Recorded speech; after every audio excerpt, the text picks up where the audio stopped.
What's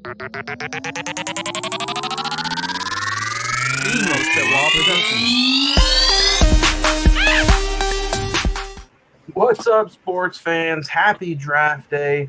Welcome to another episode of Sports Breakers, presented to you by the Cinnamon Movie Podcast. This is episode 8, and we are talking the NFL draft.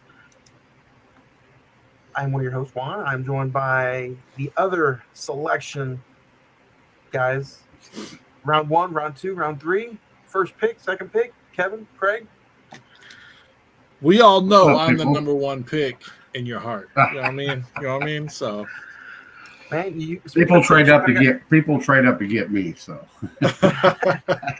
people tank to get me. Speaking of picks, They go a whole year of bad luck to get me. You kind of hit it right on the nail. Last week we talked about some of the picks for the upcoming NBA postseason. We've almost officially had one full week of playoffs, and it has been a week of playoffs. Before we get into it, though, how you guys been? Kevin, be good? oh, I'm doing great. Living life. Doing all right. Doing all right. The NBA playoffs kicked off last week. Oklahoma City leads 2-0. The series is tied between the Clippers and Dallas 1-1. Minnesota leads for Phoenix 2-0. Denver leads against the Los Angeles LeBrons 2-0. Series is tied between Boston and Miami 1-1. Right now the game's live. Cleveland Orlando. Cleveland leads 2-0. The series is tied between Milwaukee and Indy 1-1. And then the Knicks, a surprise to me, at least it's kind of surprising. I know the Knicks seems pretty good this year, but they haven't been in the playoffs in such a long time. 2-0. Well, At least over the last 3 years. it should be 1-1. Let's all be honest. They did that 2-minute report, and Philly got screwed. So, But any surprises for you guys right now in the first round of the NBA playoffs? I thought Orlando would do better than what they've been doing. they're up 16 right now, so it could be 2-1. The playoffs don't officially start until somebody takes a game on the road. So, I mean, if Cleveland pulls out game 3 on the road, you know, you can pretty much call the series over. But game 3 is usually where you start to see series be won and lost. You know, because teams can go up 2-0 when they're on the road. They come home, they go back to 2-2, and then it's a whole new series. But series really start, like I said, when one of the teams takes a game on the road. Game 3 or 4 is when it gets interesting. Yeah, you show your team's character, what they're capable of in the playoffs. Because LA might be down 2-0 to Denver, but they were in Denver. You know, they had both games. They were at double digits. If they're able to go home and do the exact same thing Denver did, which is control home court, it's 2-2. You go back to Denver. Maybe you steal game 5, and you're going back home for a winner go home. Or, a winner go home for Denver. So, series can turn very quickly. So, game 3 or 4 usually what makes the difference, and then that's where you find out who your teams are that are connected with each other. So yeah, I think game 3s are you know, that's when you really start to see where the series is going to go. Because if it's 2-0, then they win and it's 3-0, series is done. But if it's 2-1, game 4 becomes a little more of a pressure situation. And then like the first week of the playoffs, all the games, everybody won their first home game. You know, no road team won. 12-0 was the first 12 home games, and then finally, who was it that snuck in and took Heat? The took Heat one from Boston. Yeah. So without Butler, which is pretty good.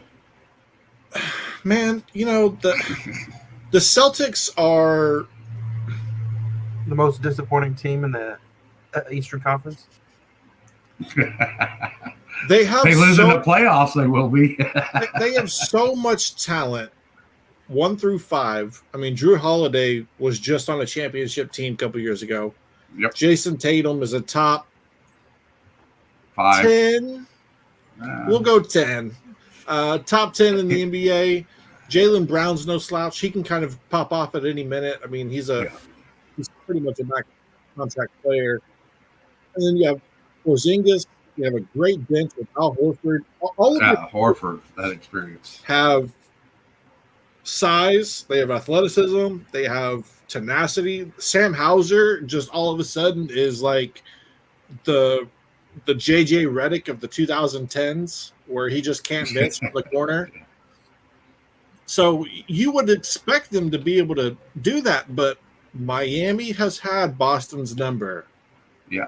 Oh yeah. For 3 out of the 4 series over the last couple of years. So yeah. I was not always. I thought Eric Spoelstra was being carried by LeBron whenever they went on their run in Miami. When they went, yeah. Eric Spoelstra's a damn good coach. Oh yeah, underrated. Underrated for sure. He's a good coach. He's still in Miami. Still in Miami. He's been there. He's 18 years now. Hey, what's the issue? Like, how come Boston got rid of Doc Rivers all those years ago, and now Doc's just like lighting it up wherever he's at right now? Doc isn't lighting it up wherever he's at. Doc, but where's he at right now, though? They're doing really good. Where's that? He's with Milwaukee. Yeah, he's with the Bucks. But their record is worse than when they had the coach that they fired to get Doc Rivers. Bolzenhauser or whatever his name is. It was Mike Bolzenhauser. Yeah. Boldenhauser or whatever. Then they had one guy for like 18 games, 24 games. They fired him, and their record percentage-wise isn't better than when the defense stepped up. The defense stepped up, but their scoring is just not there. What they should be doing. Yeah, and Chris Middleton, he's had lingering issues for the last year and a half, 2 years, ever since their deep playoff run, or the year they championship won. run. Yeah, championship run. So, it's tough. Just you don't know where the East is going to go. I don't think the Knicks are legitimately that good as a 2 seed. It's still yet to be seen. They're missing 2 of their best. I believe it's 2. Julius Randle. Yeah, Julius Randle's the main star. So they have really good players, but I think they could go in a lull very quickly. So you guys were just talking about how good Spoelstra is at Miami. Boston's got the #1 record in basketball. Any shockers if they don't get past Miami this first round? Do you think that'd be a shocker? Absolutely. No, absolutely. With Jimmy Butler going out, Boston should win it. Boston should win this series, but it's going to be a close series because the way they play each other. It should be over in 5. If it goes past 5, I think Boston's in trouble. Yeah. Just in this series, or say they win in 7, and Boston goes on to the semifinals. You think it's just a matter of time before they get knocked out, or do they not even make it to the conference finals? I think Miami has Boston's number. And depending on who they play second round, which would be Cleveland or Portland, right? Playoff bracket would be Cavs Magic. Yeah, give me the Celtics in the second round, 100%. It's the Heat that everybody thought, not everybody, but you assumed with Jimmy Butler being out, they lost Max Strus, they lost Gabe Vincent. Is Butler out for the rest? Is Butler out for the whole series? I don't know the timeline. Like 3 weeks. But they have to at least, he's out for this series. If it would be the series, so yeah. And I mean, like I said, they don't have Terry Rozier, they don't have Jimmy Butler, 2 of their leading scorers on the team. They lost Max Strus, they lost Gabe Vincent, who were really integral parts of their team last year when they made the run. Yeah. They showed out, they got contracts elsewhere. So you're sitting here thinking like, okay, they have Bam, they have Hero, but he's just coming off of an injury. Who knows how good he's going to be, which he was phenomenal last night. 24 and 14. So, it's the Heat did win, but they set a franchise record with threes made. Yep. So can they keep that up? Who knows? If they can, it could be an intriguing series. It has to get past Game 5. It has to be like 3-2, 2-2. Yeah. If it becomes a 3-1 thing, it's a wrap. But if it's 2-2, 3-2, series can go either way. Yeah. And I mean that's that live or die by the 3. If they're not hitting them because of the first game, they got stomped because they couldn't hit anything, and they had open shots. It's just they got to make it. Yeah, I mean, if we're looking at the East, if the Celtics make it past the Heat, they're making it past the Cavs Magic. I don't see any issues there in the second round. The Bucks would be their challenge. If the Bucks don't make it to the Eastern Conference Finals, the Celtics are in the finals.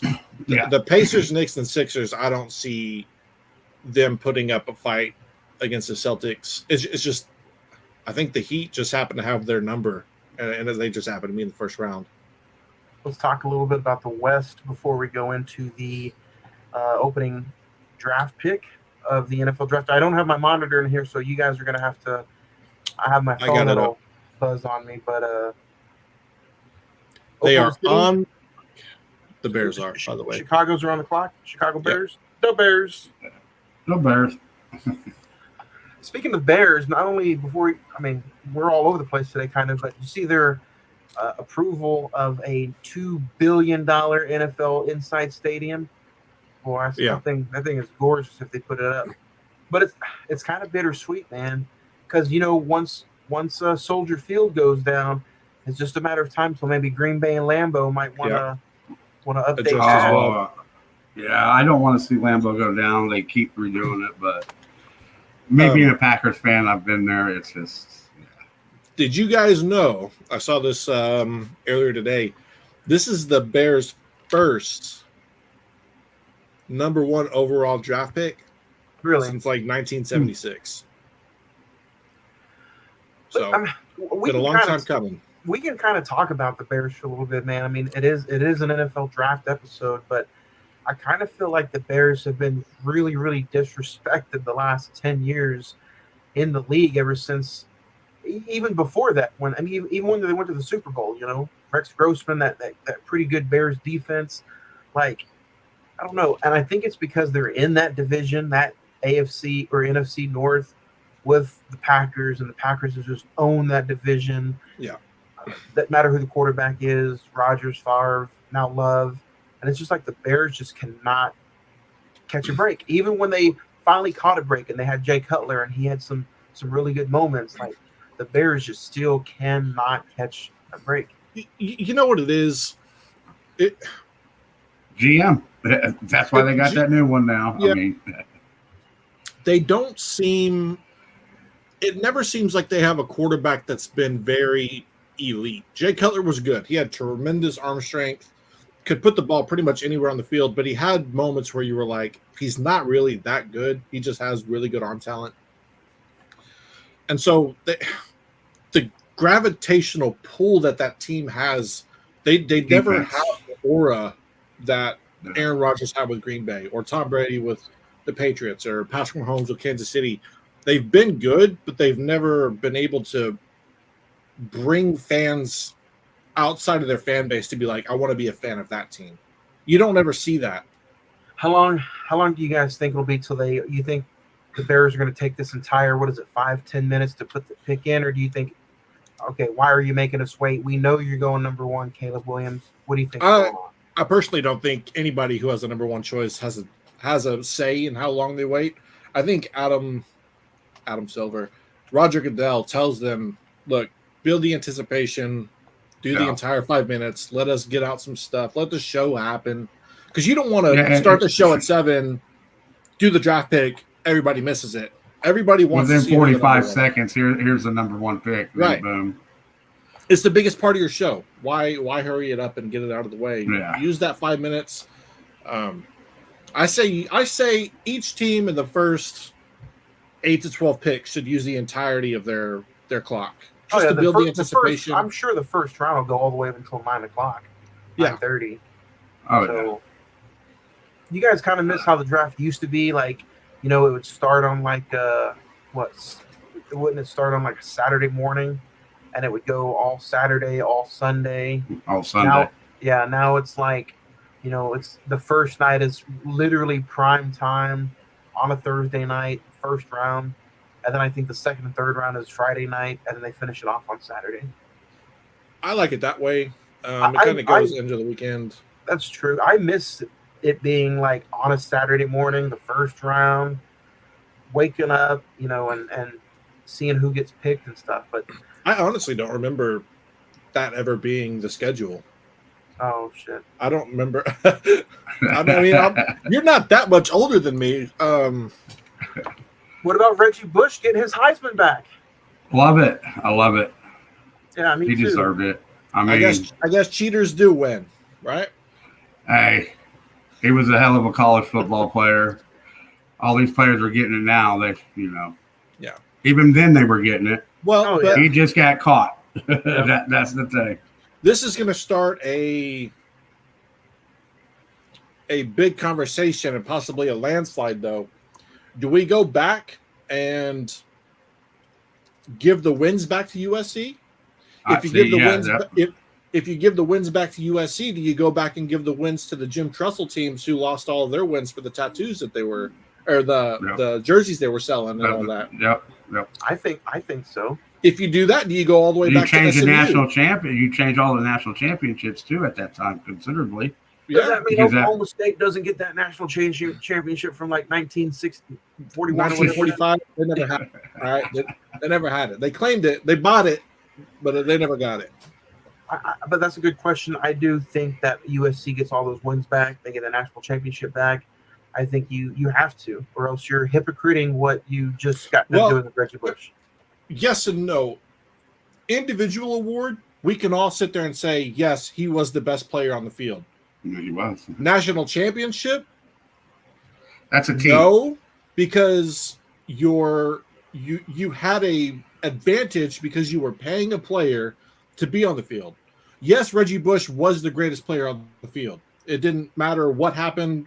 Everybody, that was an individual thing. But as a team, the team had an advantage over other people. So that's a twofold. Do they get the wins back? Because technically they were still cheating at the time.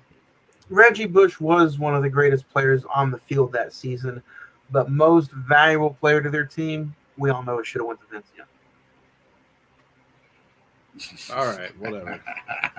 Without Vince Young, that same Vince Young that lost like 65-13 to Oklahoma, that's crazy. The same Vince Young. Huh. He started the week after that.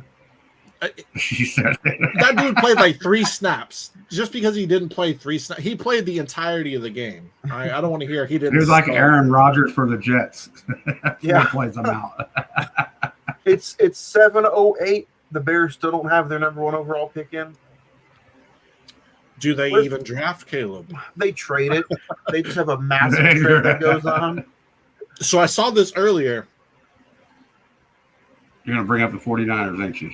Do the Chargers – I heard the Chargers are thinking about trading Justin Herbert to the Vikings.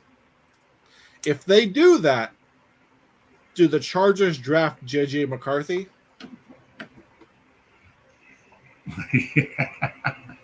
If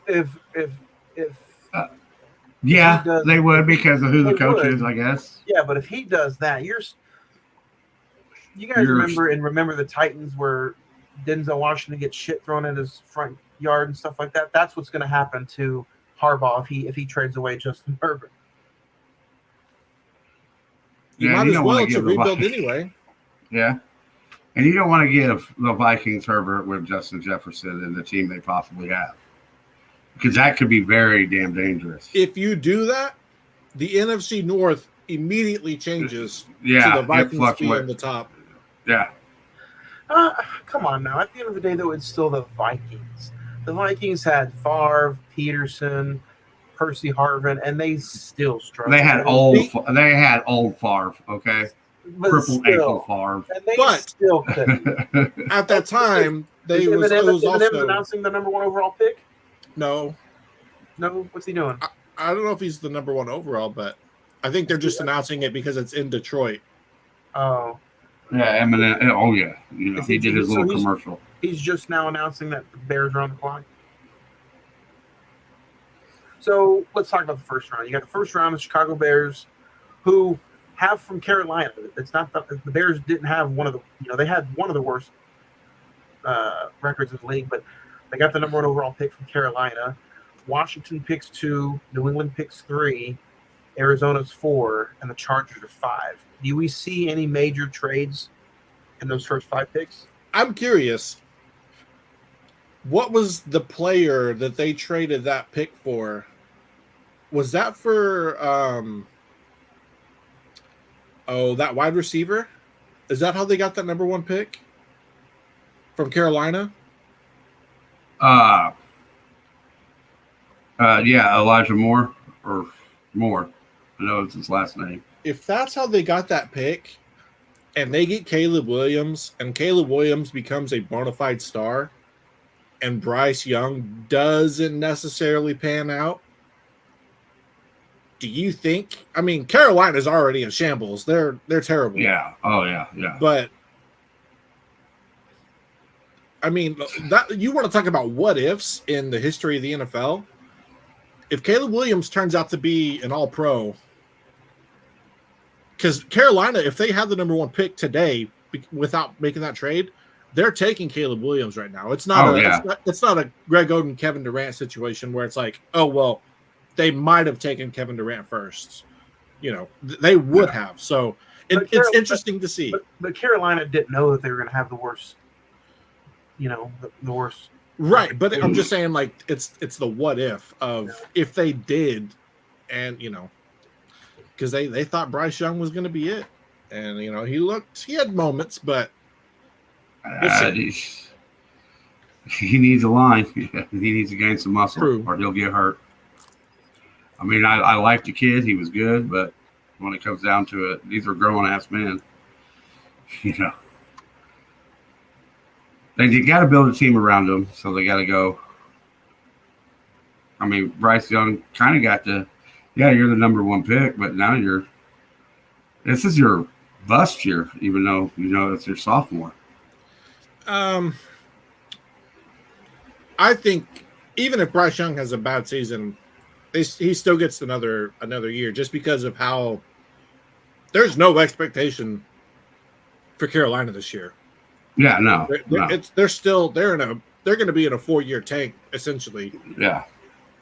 Last year, this year, possibly next year. So, but if he don't start doing good, he's going to get the Jared Goff treatment. Should start sending you everywhere.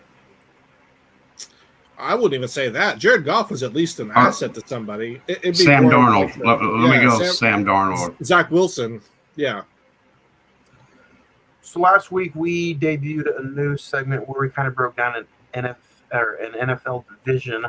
Last week we talked about the AFC West. Today we're going to be talking about the AFC North, and we'll kick off with the Cincinnati Bengals, who have the 6th easiest schedule in the league. Last year they went 9-8, missing the playoffs, losing Joe Burrow. This year their projected win total is 10 wins, and that's by the USA Today. It's interesting seeing them with 10 wins. They lost Joe Mixon. They lost Joe Mixon.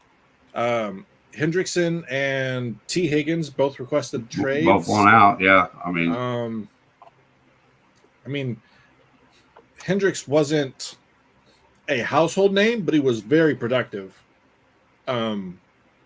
So, I mean, if you lose both of them, T. Higgins was kind of off and on with injuries and production, but Drops. you lose him, all you have left is Jamar Chase at that point at the right and receiver Burrow, position. yeah, and then Hendricks, they lose him. That there goes some of their defense, Yeah. You a big part of essentially that it's one defense. half. Yeah. Yeah. Because he controlled that side of the field when he was on the field. So He's a baller when it comes down to you it. lose him, and it's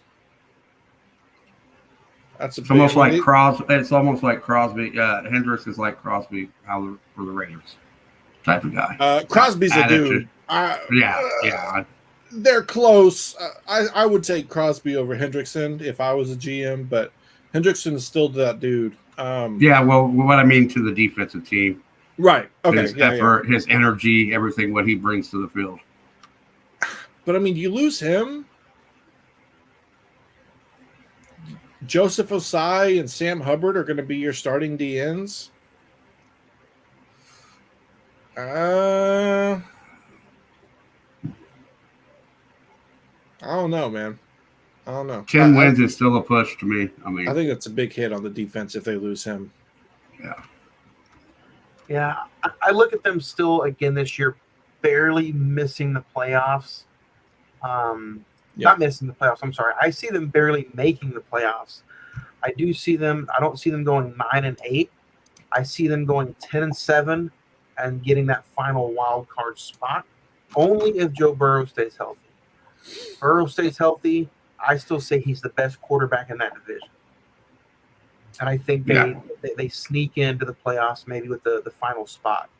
I don't think he's the best quarterback in the division, but man, I don't. Fair. Well, let's kind of slowly get ready to talk about the other team, and that is the team that won the AFC North last year, and that being the Baltimore Ravens.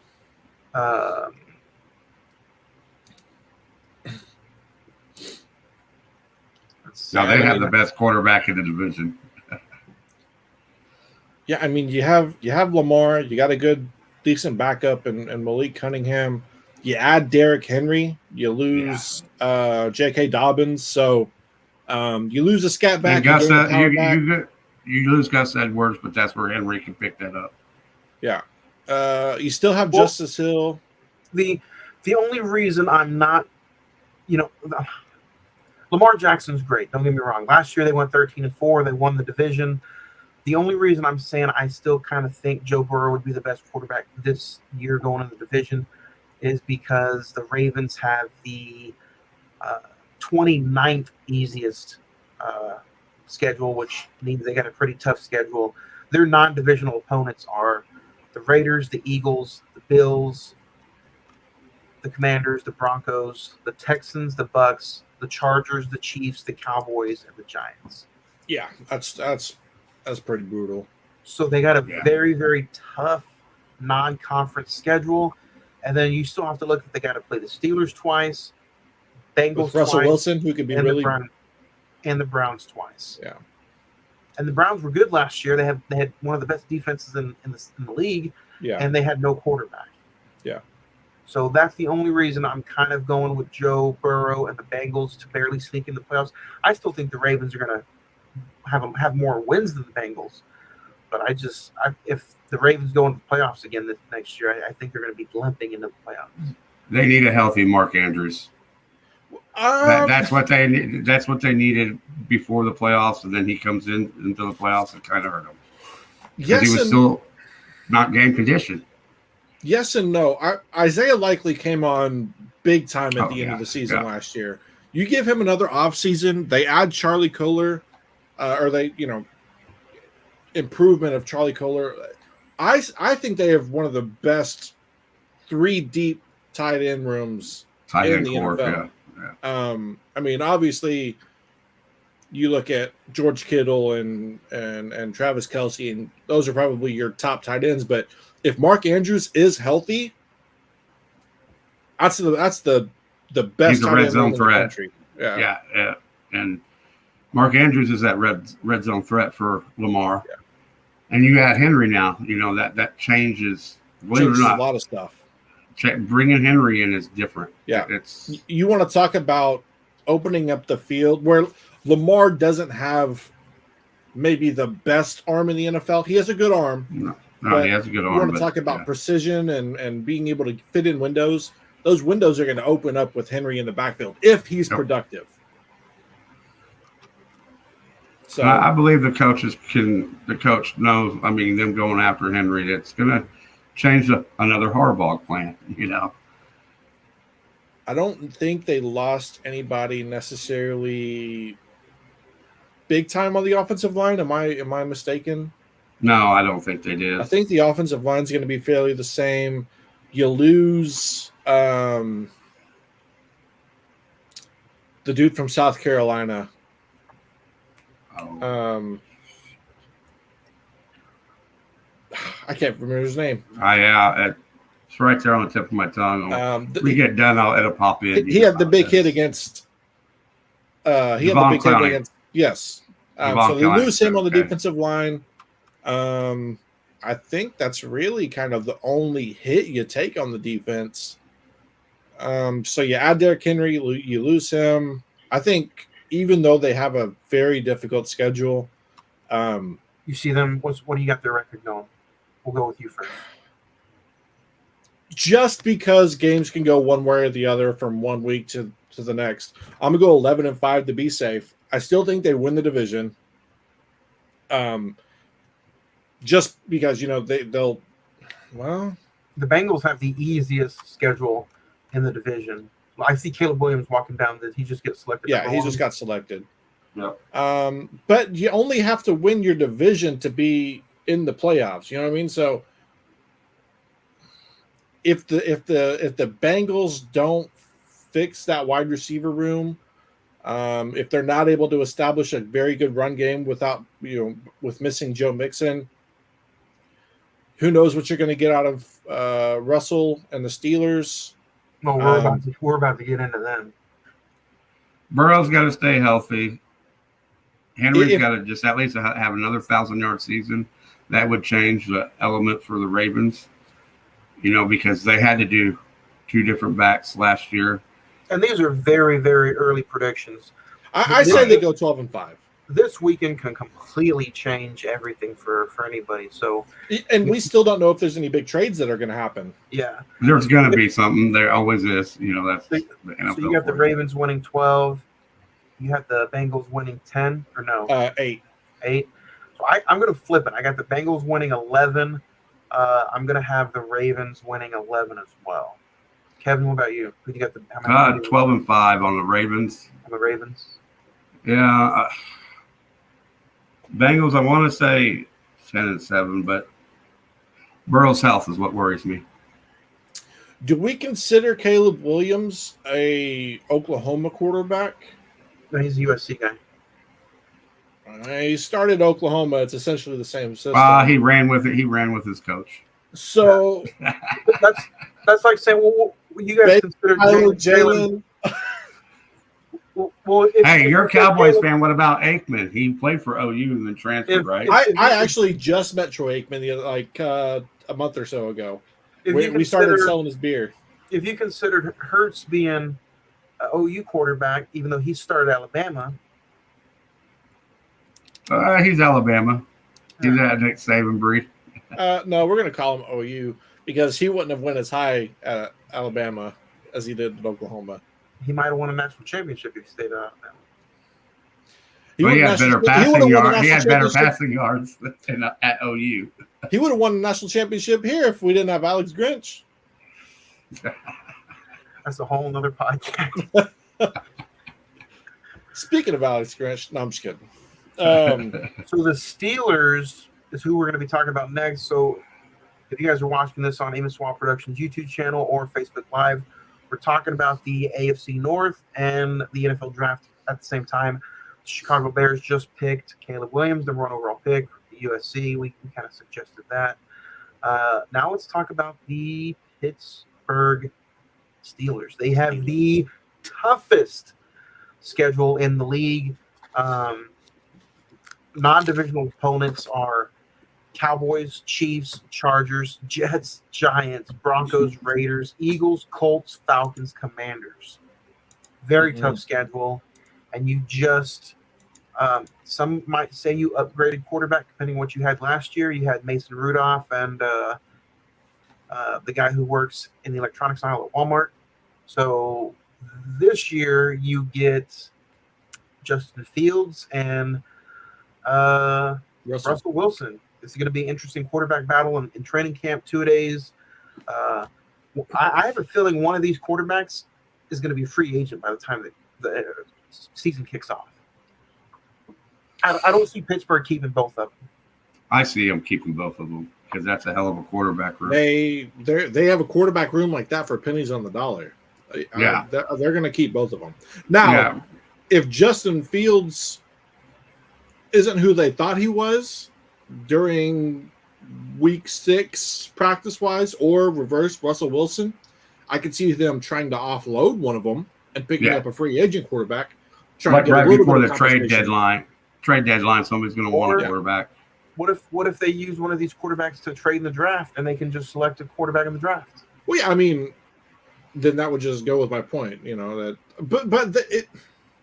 Why'd you trade for Justin Fields then if you're going to get rid of him for somebody in the draft? Yeah, because they traded a draft pick for Fields. I would say that's a who starts week 1. That's a midweek.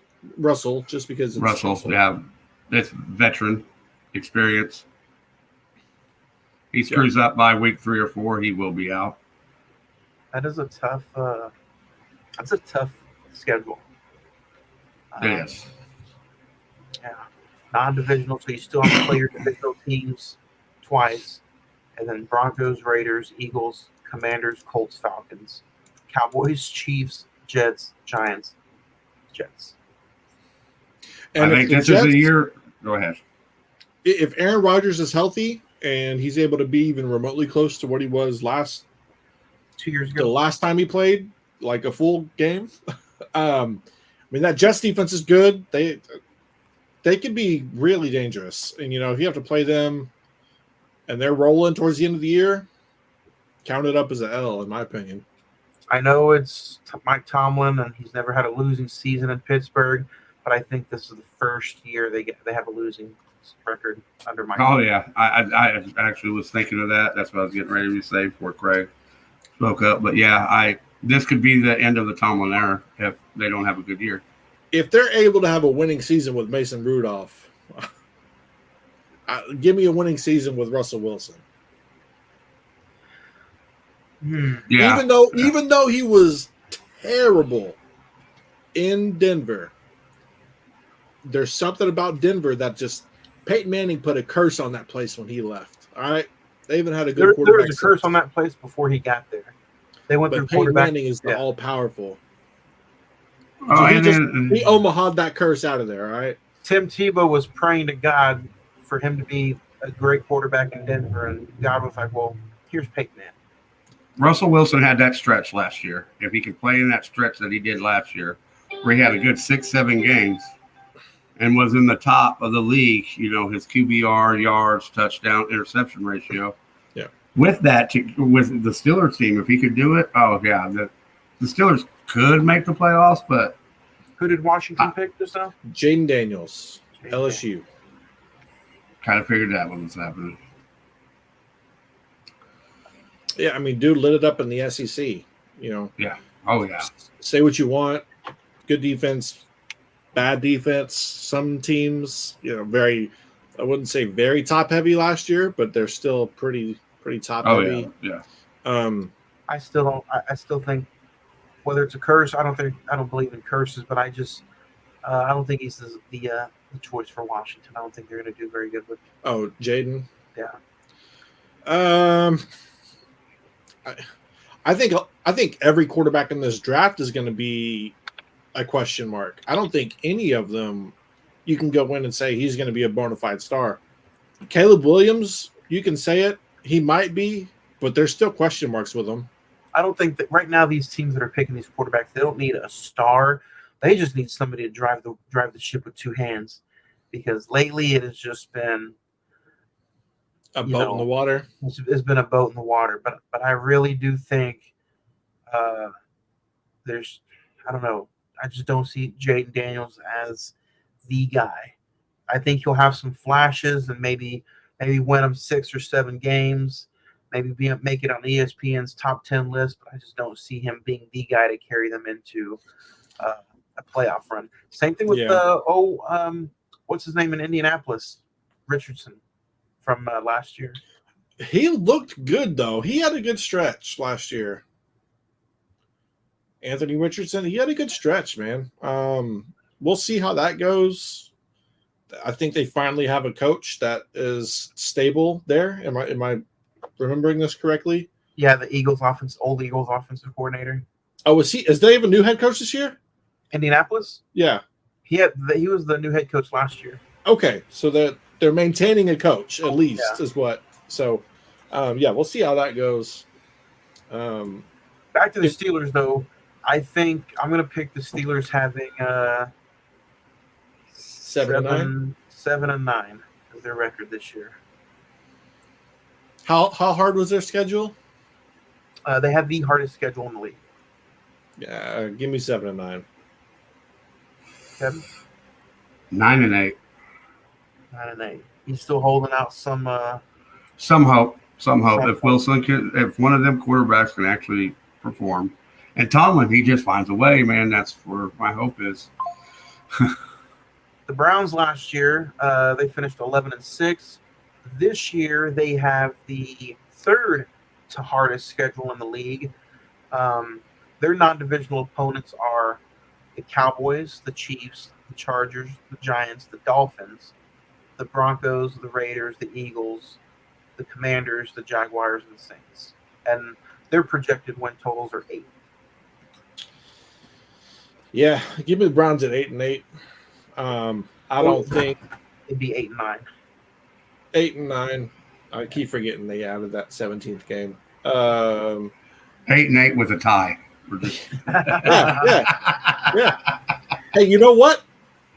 It happens with the Browns. It happens with the Browns quite often. The Browns are the most tie-worthy team in the NFL. All right, they're so good, but they don't live up to the hype every week. So, and this is a division that had 3 teams make the playoffs, and the Bengals barely missed the playoffs. Yeah.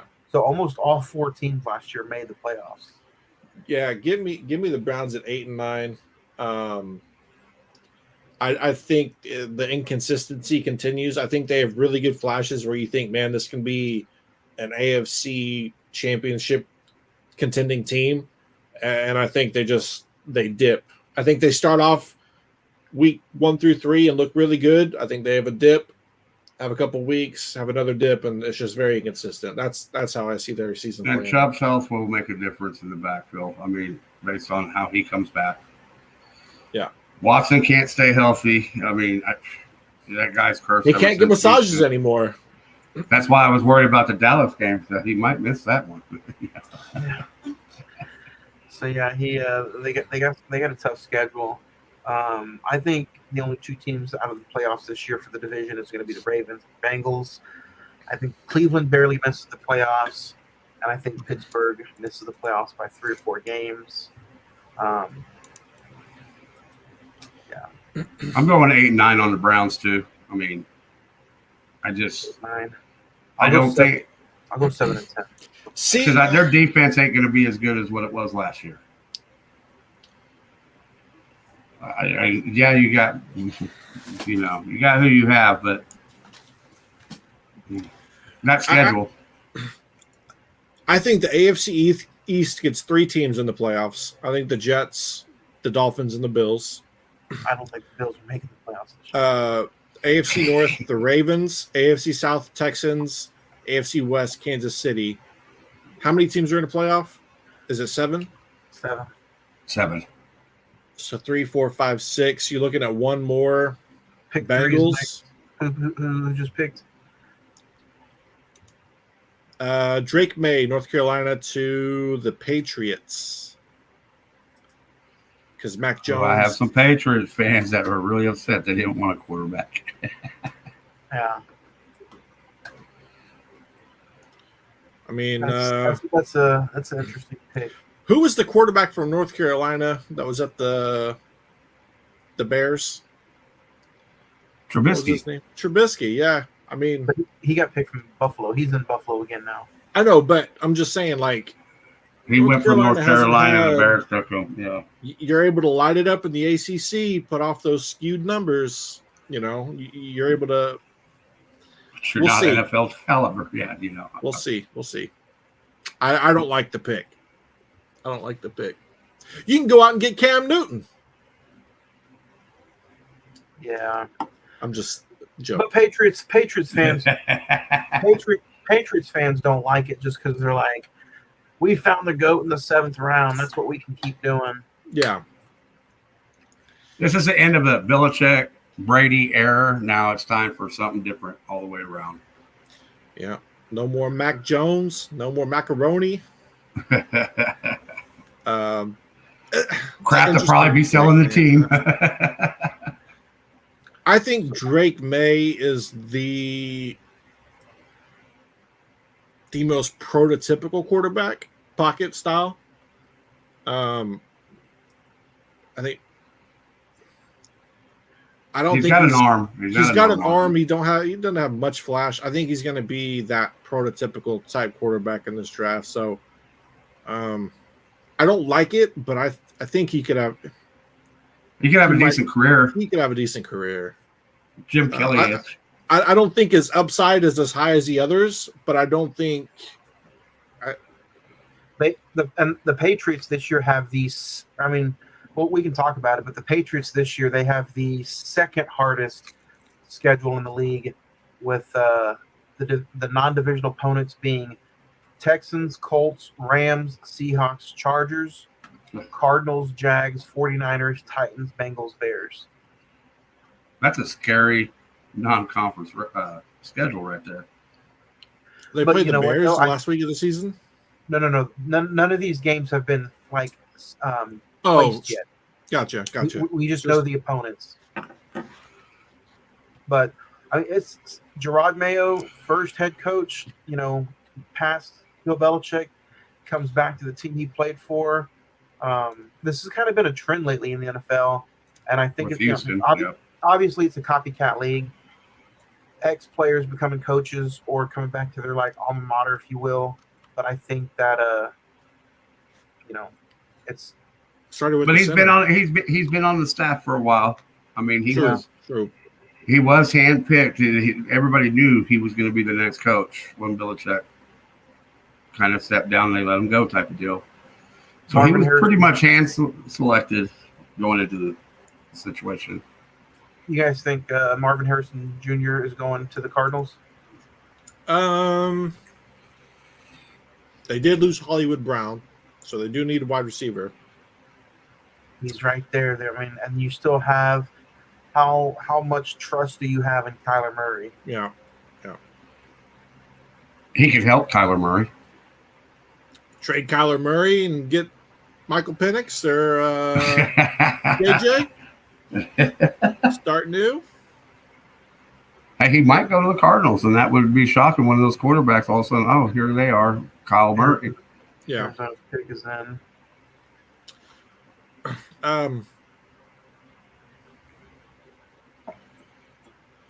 Yeah. I like Kyler Murray, but he's too much of a prima donna type of deal. I don't. He just has issue with double XP weekends with Call of Duty. That's just downfall, man. He's statistically proven that he has trouble when double XP comes out. Chargers are now on the clock. Yeah, Chargers. So if Arizona goes Marvin Harrison, and we see a trade come in for the Chargers, if a trade happens, we all know where it's going. That means Justin Herbert's leaving. They're getting J.J. McCarthy because John Harbaugh has a man crush on him. It's not happening. It's not. It's If it happens, I think they'll take him. that's how we're ending the episode. I would say L.A. riots, but L.A. doesn't really care. They have so much to do out there. That's I see him taking Malik Neighbors. The LA Cardinals riots or the anyway. Chargers. They lost Keenan Allen. They that'd be lost Mike Williams. They need lost a everybody. receiver. They need a receiver. Arizona just Marvin Harrison Jr. I see Neighbors possibly going to the Chargers because they need a wideout. And he's I- the best one. I think he's better than Harrison Jr. I was just going to say that. all around. I think Marvin Harrison Jr. has a better skill set. I think Malik Neighbors just has that it factor. Yeah. So do you want a guy who's going to be kind of there and good, or do you want somebody who's going to be able to pop off at any moment? I think Malik Neighbors is going to be, like you said, I think he's the better pick of the two. Marvin Harrison Jr. Okay, going to Arizona. That's your new Larry Fitzgerald. Easy. Right. Larry Fitzgerald is a one of one. A legend. I know. But I mean, that's how that guy's career compared to impact. I think it's a good replacement. It's a good replacement for Hollywood. Oh yeah, you get a big body out there. Somebody who's good hands, good feet.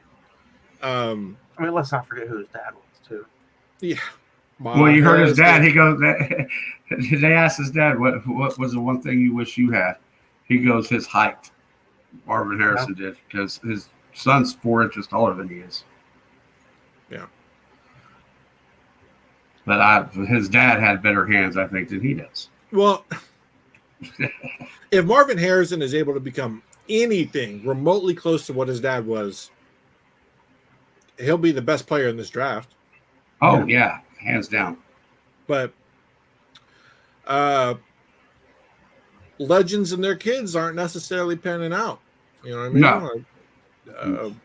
Bronny Jr. is entering the draft with an average of 3 points per game. So I've read a review the other day where it was like the way his dad has done everything for the league, he deserves to be in the top 5 just for what his dad has done for the league.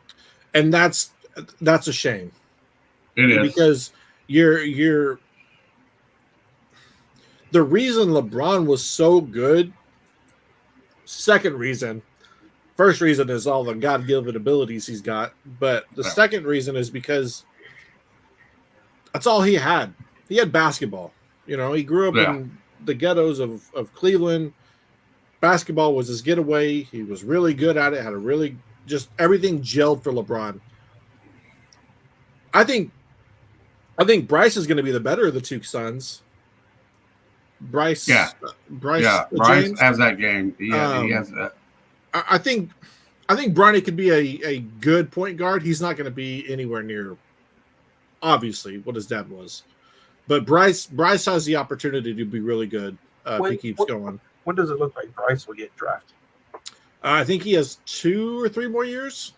2 years. 2 years. And he's a junior. He was like 6'1" in like the summer of 2020, and now he's like 6'6", 6'7". Yeah, he's massive. Just you out of nowhere. You think LeBron wants to play just 4 more years so he can play in the same league with his other 2 sons, and then he'll call it up? I think he does it with Bronny, and after that, it's like Bronny's his favorite. it seems like he's named after him, but you want to say no because he's in year 21. He's just got he's in year 21. You know what I mean? Yeah. And he could even do maybe just play half the season just until the other son comes up. If LeBron were to become, this year, next year, and to become a 6th man type thing, which sounds ridiculous to say, but I don't think his body will physically be able to withstand another. He played 3 years, 4 years. He played like 72 games this year, which is like the most he's had in a really long time.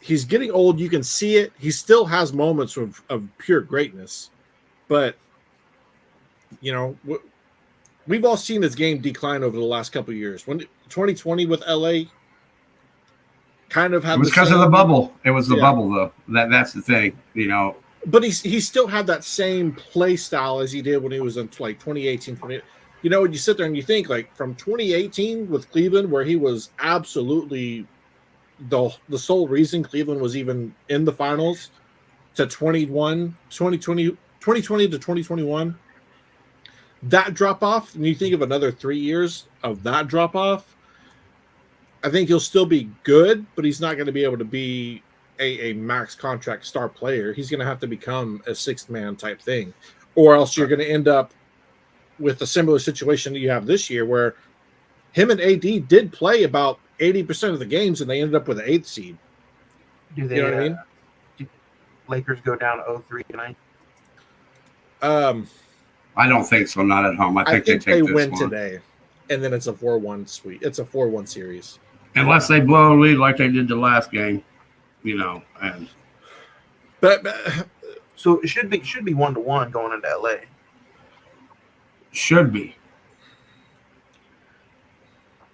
But, I mean, they lose tonight, they're going to get swept. What's killing the Lakers is they're able to play 32 of the 48 minutes. And then Final 6 minutes of the game. Yeah, the final 6 minutes of the game, they just you have a 5 or 6 minute stretch in the second to third quarter where they kind of collapse, and then they make the game, interesting at the end. Between the 6 to 6 minute mark in the third and fourth quarter, and then it just becomes a thing of LeBron probably really doesn't have the motor in him to finish the minutes. You can't rely on Austin Rivers anymore. It seems like he's just become obsolete in this offense. So it's like I said, they get played 32 of the 48. And then after that, it's Denver has a better bench. They're able to maintain momentum and pressure throughout the entirety of the game. And I think that's where the Lakers are falling off. They have no bench. And Jokic. AD's good on defense, but he can't stop them. They have nobody on that team because they put Hachimura on Jokic, and he's still balling on him. Yeah. Jokic, and we can get into this a little bit. Jokic and Shea, SGA for the Thunder, top two in the MVP voting. I want to say Jokic is the MVP just because of what he does for his team and how. Like SGA is really good. He's smooth. He can score. He plays defense. Yeah. Jokic is just like, you're gonna double me, I'm gonna pass. You're gonna put single coverage on me, I'm gonna put you to work in the paint. Then I'll rebound you. I'm gonna put up 30 and 15 on you night in, night out, with like 3 blocks, a steal or 2 here. Like it's a shame that only one person can win the MVP award because I think SGA and Jokic are the exact same thing, just different styles of play for their teams. Yeah. You take away one of those for the teams, the motor's gone. Oh yeah, Jokic. If he goes down, Denver's nothing without him. Yeah. SGA. Yeah, but then again, no, because they do have a team. We saw when SGA went down though. Yeah. And you have a really good team, yes. But Giddey is not Giddey can run an offense. Giddey cannot cut an offense up and produce scoring on the outside. Produce open lanes. The production's different when really SGA's out there. Yeah. Your looks are different, your shots are different, your flow of the offense is a little bit different. You're still a really good team, but the entirety of the way the team plays is different when SGA and Jokic are out. Yep. And that's what makes an MVP. That's where MVP, most valuable player on the team, Yeah. Whereas you take out the Chargers select Joe Alt, offensive tackle, Notre Dame. Ew. He said, ew. Look at his sister. She's like, what in the world? Like we were not expecting to be drafted here. Like she was like, that's crazy. I would have took Malik Neighbors right here. I just bought his jersey. That's a big dude, though. Malik probably goes to the Atlanta Falcons now. Oh, that'd be dangerous. Yep. I don't see New York picking a receiver. I don't see the Titans picking a receiver. I see the Giants picking a quarterback. Receiver, though. Yeah. For Cousins, another one. They need to you already have Drake London. Or the Bears might stealing. What if the Bears stealing? Who, Neighbors? Yeah, Bears are picking right after the I I just lost my spot. Bears are picking up soon. Yeah. So the Falcons wide receiver group is Josh Allen, Chris Blair, Kaderil Hodge, Drake London, Austin Mack, Ray McLeod, Darnell Mooney, Rondell Moore. I would They see they could use another. they could use Neighbors. That would because Kirk Cousins being there. Yeah. So I mean, but I think he's going to go to the Giants. That's a Think good they're gonna pick though use- for the Chargers. I know offensive line. A lot of people don't like looking at offensive line in the first few picks, but Harbaugh knows what he's doing. He knows he needs some meat up front to protect Herbert, Herbert, if I'm going to call him. Yeah, and I said EU, and like you said, it's not a fancy pick, but Harbaugh built Michigan through the By trenches. offensive line. Yeah. Yeah. Yep. He had a really That's good how offensive Blake Corum- line. You're able to play through the offensive line. You set up the run game. You establish the run game, and so, like you said, Harbaugh knows what he's doing. He's. I'm not going to say he's going to try to mimic what he did at Michigan, but he knows his needs, and I think in the long run, this will probably be a really good pick for him, even though it's not flashy. This guy could possibly be a Hall of Famer type of player, offensive lineman, as long as he 2 stays sacks healthy. allowed, 0.8% blown block percentage. He's- When you're playing the Chiefs twice a year, You need, you Yeah, you got your quarterback. You got Oh, yeah. Chris Jones. Yeah, Jones would. Yeah, they need somebody. So, I mean, he's on the interior. Who are the Texans or who are the Chiefs edges? I mean, it's not really anybody.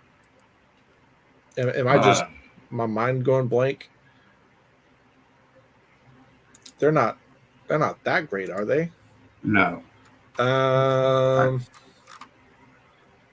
Anaduki Uzomba, rookie. Isaiah Depends Buggs, on 5th time. year. Mike Dana, Neil Farrell, Mike Herring, Truman Jones, George Karlaftis, Omenahu, Thompson.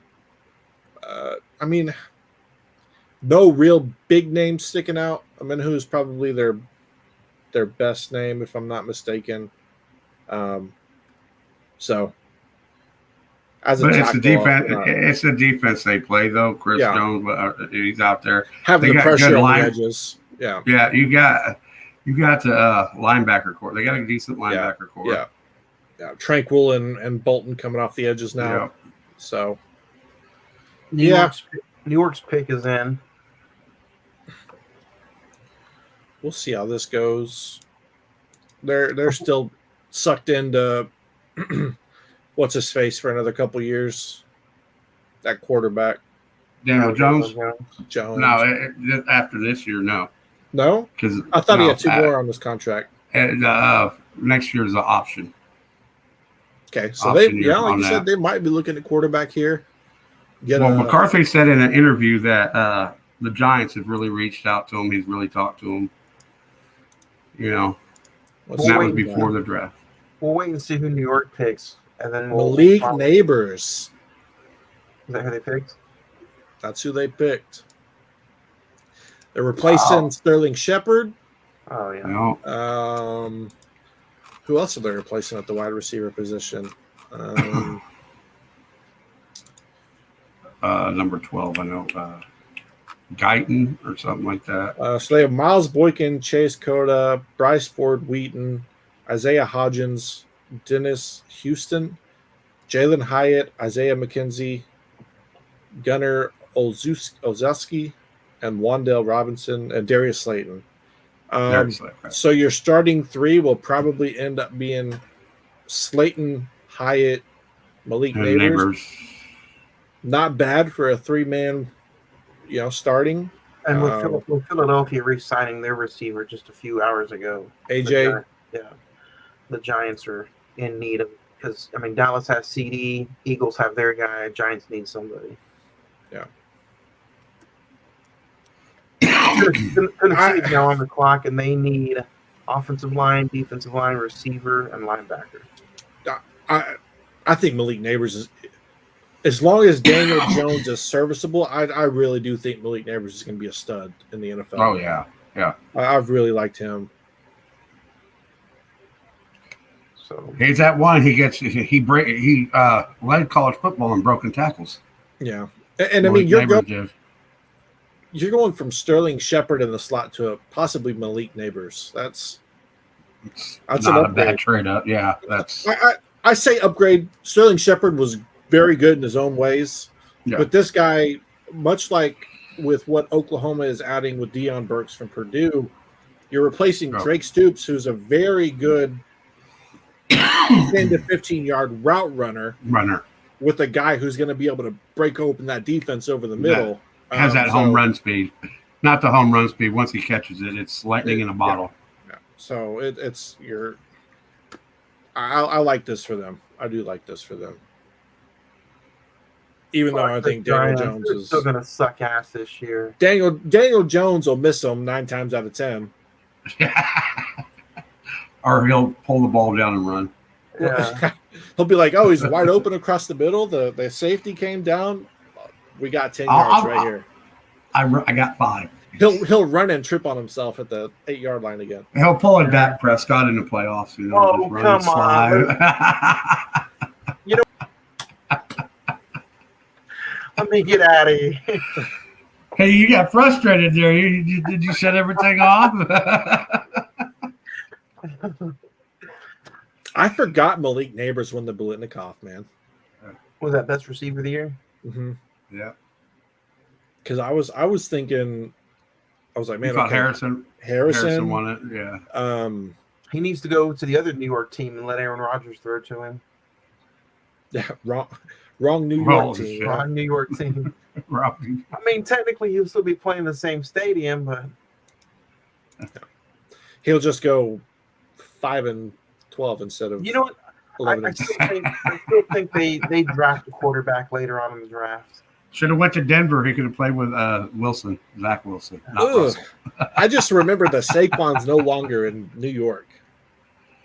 Oh yeah, The Giants are going to be doo-doo. They're going to be so bad. Without Saquon, yeah. They pretty much played all last year without Saquon. He was limp, but I don't like their squad. Yeah. I don't like their squad. That division comes down to 2 again. Eagles over the Cowboys, right? You know, if Saquon can't stay healthy or get healthy, you know, he's not going to do much better for them either. And then especially, you know, hopefully they bring Big Zeke back. Zeke. Where did Tony Pollard go? Did he sign with anybody yet? He's with Tennessee. See. Ugh. Yeah. Yeah. They have a Walmart grocery bagger for their quarterback. He's not that bad. Who is it? The white guy from Kentucky. Oh, I don't even know. Will Levis. Yeah. Levi's. Well, Levi's. Yeah. Signed him to a 6-month contract for a bag of chips and $250. What was the other NFL news? I just saw. Another 49ers said Ayuk and Deebo Samuel are up they're willing to negotiate so they can move up in the draft. St. Brown and Penei Sewell both get renewed deals in Detroit. Day of the draft, of course. And then Eagles get re-signed Brown to $96 million extension. You think Broncos go quarterback, picking at 12 this? They just got Zach Wilson. What are you talking about? Their run of great quarterbacks is it's on a hot streak right now. Zach Wilson's all about that DILF, that John Elway right there. If they do go quarterback, maybe Bo Nix because of who their coach is. No. Because you'll think he's got the next Breeze. They do need a quarterback. They need a quarterback, a cornerback, a defensive line, offensive line. He's going to just surprise pick everyone Penix. and go Phoenix. Yeah, pick Penix Jr. He can play cornerback and quarterback. He'll play them both. Yeah. He needs an offensive lineman. Hopefully they go offensive line in the first round, because you could catch Timmy Tebow again and He still ain't gonna do nothing. You go get Peyton Manning out of the retirement home, get him off the couch from ESPN2, and he still ain't gonna be able to throw touchdowns without the offensive line. You can get what's his name? Quinn Ewers, right? Is it too late to enter the draft? He stayed at Texas. Couldn't he leave Texas and become a free agent? I don't know if you can do that anymore. You have to have to apply for it just like a job. You have to apply. Yeah, you got to apply for the NFL to get approved. Because even though I don't think Arch Manning is going to be the greatest, he did light up that Texas secondary. He did light it up. So, but from what I hear, I don't know. I hear a lot of defensive players don't really. They look at the spring game as like the Pro Bowl. I don't think they're going 100%. So, Milroe in the Alabama spring game, he looked pretty good. He had to go 100%. Nick Saban's gone, and his life is on the line. If he shut that game, it's not just them. The fans would have turned on him. The fans don't want him anyway after that playoff or the. They would have burnt the stadium down. Yeah, he had to give 110%. The curse of Nick Saban lives on. Yeah. He would have the Jamarcus Russell playback. QB's going 1, 2, 3. Yeah, Trevor Lawrence, Zach Wilson. Ugh. Falcons are in. Falcons are on the clock. Pick is in for Tennessee. I like the fact that Ewers is coming back for Texas, though. First year in the SEC, I think we need a little bit of that veteran. I don't know how accurate it is. I might double check it just to be sure, but I had saw that he unfollowed Texas on Instagram and Twitter. I don't know. I don't read too much into that shit, especially if he did that one time because he took a photo of a deer or something that he killed, and he was getting comments about, oh, you can kill the fucking deer, boo-hoo, and he just... Peter came knocking on his door. He's like, yeah, he just got off social media for a little bit, so... Still says Texas quarterback, so maybe it was just a ploy to... He'll be the starter this year. If worst case scenario, he might get injured, or I don't think he'll get shaken up, but he is injury prone. And the whole fact that people want to talk about Manning going somewhere else, Texas has so much money stocked and built in Arch Manning staying there, and the Manning family has so much money spent. It's just so much money involved between the two, Manning and Texas. They're not going anywhere. I think Ewers will have his last year at Texas here, and then Manning will have his 2 years at Texas and then go to the NFL. Question: if Ewers... Michigan's not going to be very good this year. All right, let's just all. They're going to beat Michigan. What if Quinn just completely collapses against Michigan? Titans went offensive tackle out of Alabama, J.C. Latham. Latham. I like Latham better. Latham. Yeah. A little more pizzazz to it. If Ewers shits the bed against Michigan, and for some god awful reason Sark puts in Manning, and he loses the job to Manning, then he might do the transfer portal and go somewhere else, and get another year of college football. Ugh, sounds like the he'll be Bo Nix part 2. Bo Nix 2.0. Yeah. Bo Nix wasn't in year 4 of his college career. He was in like year 3, year 7. Yeah. He was a year. He's Chris 7. Winkie of Florida State. Yeah. He was year 7 at Hogwarts.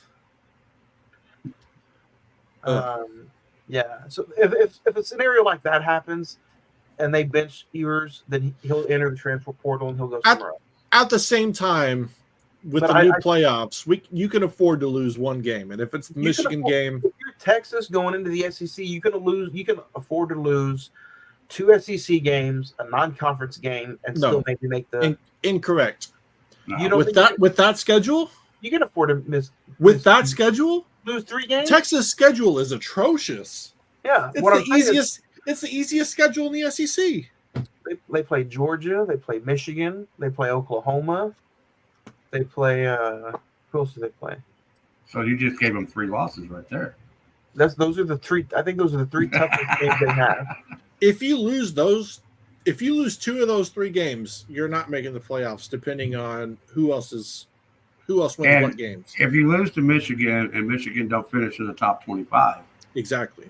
makes a big difference because Michigan Right. is not going to be that dog this year. If Texas loses to Michigan and Michigan isn't in the top 25 and they go like 5-6 or 5-7, Oh yeah, you're right. Texas You're right. won't be You're very right. good at all this year. They do have an easy schedule. They got Colorado State, at Michigan, University of Texas San Antonio, Louisiana Monroe, Mississippi State, Oklahoma, Georgia, at Texas, Vanderbilt, Florida, At Texas. Arkansas, and then Kentucky. Oh, you're saying the game is at Texas? Yeah, I was like, how are they playing? and then they finish off the year. They That's finish that off spring the, game. Yeah, they finish off the year at A&M. Thanksgiving weekend. If you lose 2 games, you're still in the mix. If you lose a third with that schedule, I think you're out. Yeah. I think Florida, Oklahoma. Trying to think of Florida another team. State. No, just teams that have a gauntlet of a schedule can afford to lose 3 games, depending on the games and depending on when.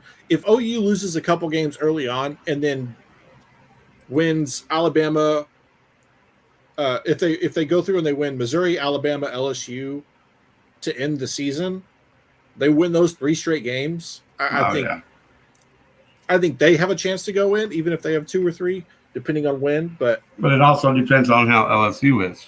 Right, depends on the you can say You're- that, but Your ranking, the strength of schedule, that changes when teams start losing. because Oklahoma's schedule is Temple, Houston, Tulane, Tennessee, first 4 weeks, at Auburn, Texas, South Carolina, at Ole Miss, Maine, get that good old SEC cupcake in the middle of November, at Missouri, Alabama, at LSU. That is kind of rough. That's a rough schedule, which Florida is even worse than that. But we don't have to worry about them. They're not going to be very good. Tebow ain't playing for them. And they need more than Tebow. Say Texas has 1 loss and goes to the SEC championship. Could they be an SEC champion in their first year? Georgia, let's be real here. Georgia looked very pedestrian without Brock Bowers last year. Yep. He's not there at all this year. So I think And Georgia is still very winnable. Let's not forget, Texas has all those Alabama players that left as soon as Nick Saban said he's gone. On top of what they had last year, and they were still pretty good. They beat Alabama, who was pretty close to beating Georgia. Technically, That's going to be the 2 for the title almost. I mean, you got all the players that Alabama had that were coming back, that were going to make them a top 5 team, just went to Texas as soon as Saban said he was gone. If Texas loses to Michigan and Georgia, you're still in the mix for a playoff, 100%. If you lose to Michigan and Georgia, you have 1 loss in the SEC. You're going to the SEC championship game. And Georgia's in Austin. I guarantee that's going to be a night game. 100,000 people. That's going to be a fun sight to see in college football. But you play Oklahoma the week before you play Georgia. You're going to get ramped up for that game. Who knows the outcome? I'm not saying who's going to, regardless of the outcome, you're still going to get up the emotional high of that game. Do you look forward to Georgia? Do you have a lapse after Oklahoma? Say you lose to Oklahoma, do you go into Georgia like limping in, or your head down low? If you beat Oklahoma, I think you go into Georgia and you beat the dog snot out of them, and I think you go on undefeated. If you beat Michigan, depending on how good they are, Vanderbilt's not going to be very good. Florida, just because some of the athletes could give you something, but that's at home again. Arkansas is giving you issues at Arkansas. Yeah, Kentucky Arkansas. At A&M. I think you beat the dog snot out of A&M, Kentucky, Vanderbilt, Mississippi State, and the rest of your schedule. A&M could be a trap game. Yeah, that because it's the last game of the season too. Last At game of the Kyle season. Field. And if they don't have anything to play for, And it's at Kyle Field. who knows? Yeah. I can't wait till Texas goes in and kicks the dog living shit out of Mississippi State. I just don't like Mississippi State. So I mentioned Go Bulldogs! Oh, I mean, sorry. I mentioned Texas plays OU before you play Georgia. OU goes to Auburn before they play Texas. To Auburn. Auburn's going to be a tough place to play. Like Yeah. Texas doesn't just have a pretty easy schedule. You don't go anywhere. You don't go anywhere in the SEC. Chicago's. Atlanta picks Michael Penix Jr. You go to Texas A&M, but they're not an elite team. Arkansas, at Vanderbilt. Those are your 3 away games. Hey. Meanwhile, OU is going to LSU, to Missouri, to Ole Miss, That was part to of the Auburn. deal. Texas was like, "Hey, give us that good schedule and let OU go through." Well, but the flip side of that coin is We're gonna find out who's next big dog. year. Next year's even worse because I thought initially it would be this schedule, then we would flip with Texas next year, and then it would be vice versa. But we're gonna have to go to Alabama, to South Carolina, to Tennessee next year. Before we kind of get out of here, we'll have Chicago be the last team we talk about in the draft. Atlanta picks a quarterback after the Cousins trade. Are you guys surprised? Who was it? Atlanta Michael picked Penix. Michael They Penix. picked Penix. Wow. Yeah. Yeah, that's kind of a. Actually, I'm all right with that because you got Cousins He's going going to to teach sit him. back and maybe wait for a little bit, maybe a season. Oh yeah. I think if The Neighbors ACL was still, I think if Neighbors was still on the board, they'd take Neighbors. Yep. But I think since he was gone, they went Penix just because they know that Kirk Cousins could or could not be decent this year. What does that mean for Ritter though? Oh, Ritter's gone. Yeah. They've seen all they need to see with Ritter. Yeah. Who's Chicago picking? Supposedly they still need a receiver, offense, and defensive line. Rome. Romeo Oduze? Yeah, No. from Washington. Yep, that's who they just picked. Rome Kazentite from Washington. I didn't even. I was just taking a guess. Yep, they just Interesting. picked him. So they got their receiver and they got their quarterback guys. Even with the best available, you have the Dallas Turner edge from Alabama, Terrion Arnold cornerback from Alabama, Brock Bowers. Well, let's be honest, they haven't used. They don't use Komet like they should. You need to get after a quarterback though in that league. Not Atlanta. They have. We're talking about Georgia. Never mind. But yes, they don't use Komet like they should either. I was thinking Atlanta. I think they should have went defense right here, but I mean, you get your quarterback, you get your receiver, so I get it. But yeah. Other than that, was there anything else you guys want to talk about draft-wise before we get out of here? And we'll talk about the fallout next Thursday. Who do you think is the best available on the board outside of? Obviously, Dallas Turner is going to get picked next. Let's see what teams are coming up.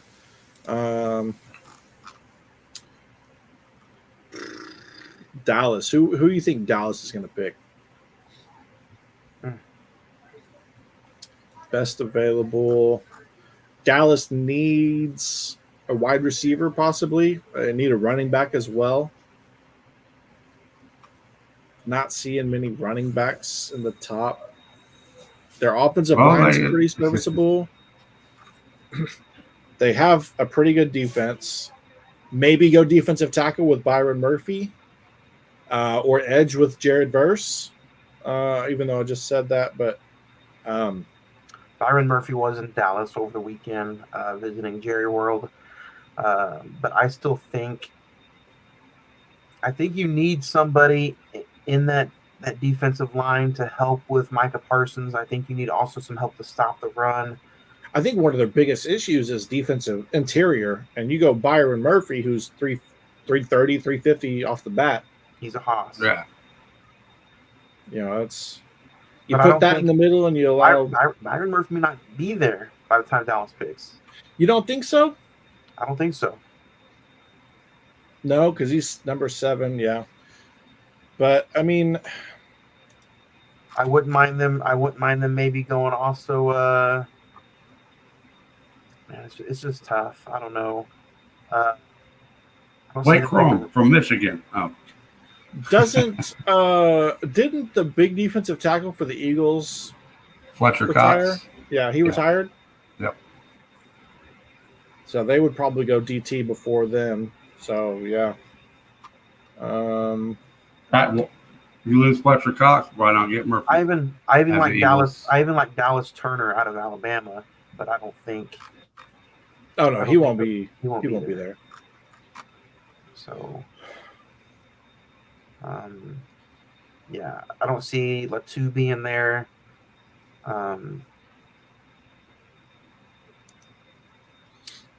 I don't think they need to pick somebody out of a running back or receiver this early. They got to go defensive line or offensive line. You don't think? You Honestly, if depending on who's available, Keon Coleman, the wide receiver from Florida State, they don't need a receiver. match up Keon Coleman with CD Lamb. Yeah. The Cowboys are lucky CD Lamb put on the season he did last year because they have nobody else that is reputable. Gallup didn't do. Yeah, nobody. They need another target to be able to take pressure off a CD. Thomas Jr. out of LSU will probably be gone. I still don't see them picking a receiver first round. But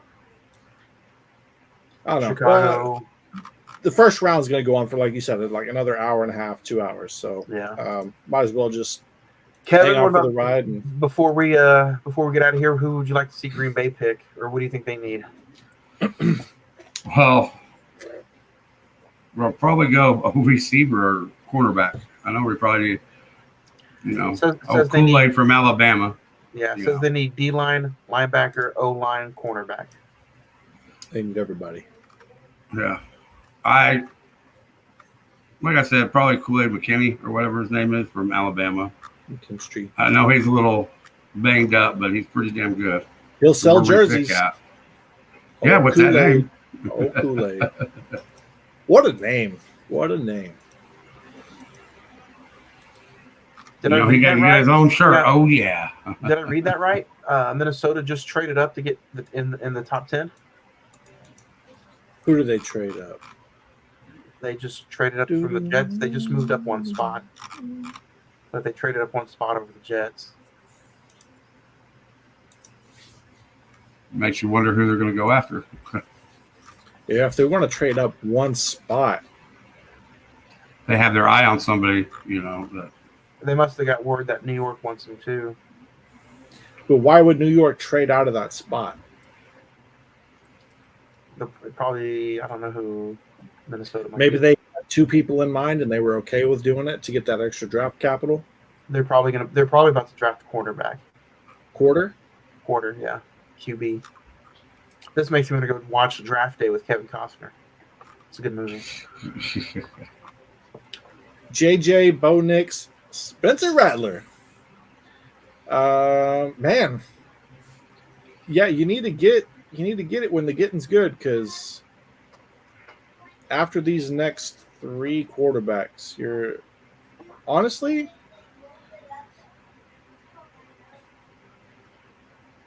I think Michael Pratt from Tulane could be a sleeper pick.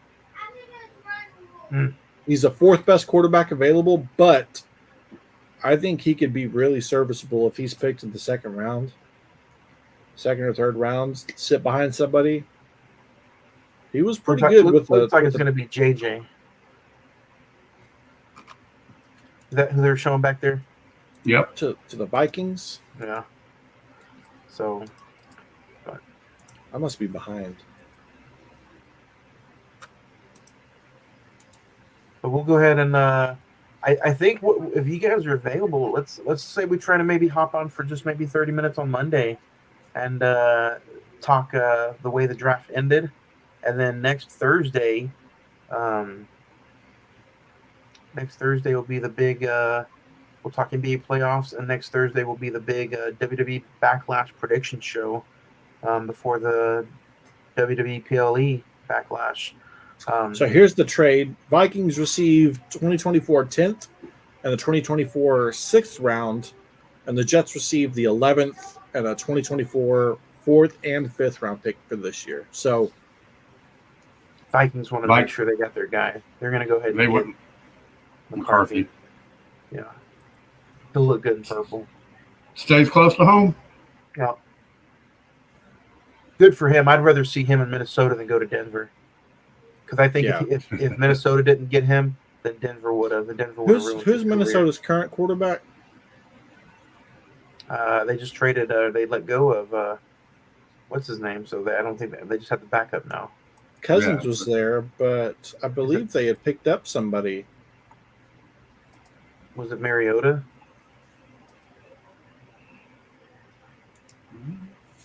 Oh, Sam Darnold. Ugh, yeah, they need somebody. Yeah. See, but that's where I'm like,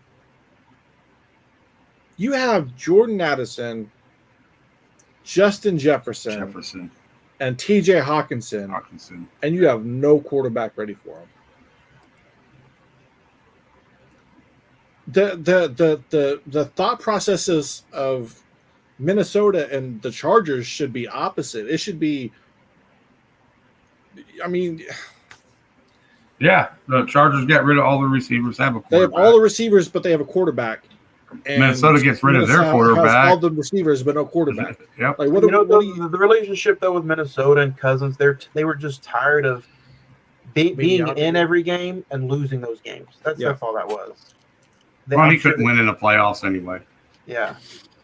I mean, Andy Dalton went up to Minnesota and knocked them out. So come on. But yeah, I'm sure they're going McCarthy here, and then that'll leave us. Yep, JJ McCarthy, Michigan to the Minnesota Vikings. So, Skull. We'll call it there. I think that'll do it for us. We talked first 10 picks of the first round. I'll get with you guys, but I think it'd be fun to come back Monday or Tuesday, and we'll talk the draft fallout just for a little bit, and then we'll see everybody next Thursday for NBA playoffs and WWE Backlash. So, other than that, anybody else have anything else before we go? Get out of here? I'm good. Oh, yeah, I'm good. All right, guys, go check the draft. Go watch some NBA playoffs this weekend. Stanley Cup playoffs are also happening. So, speaking of playoffs, Orlando won by 38. So that series is now 2-1. Like I said, it's not a series until the away team wins at home or wins on the road. So, wow.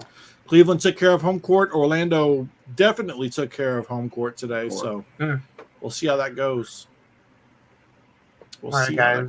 We'll talk to you next week. Don't forget, Sunday, 6 p.m., join us for our top 5 movie theater experience episode moments this Sunday, 6 p.m. on a new episode of Cinema Movie Podcast. Next Thursday, Backlash, and Monday we'll talk NFL Draft Fallout. Next week, have a good weekend. Later.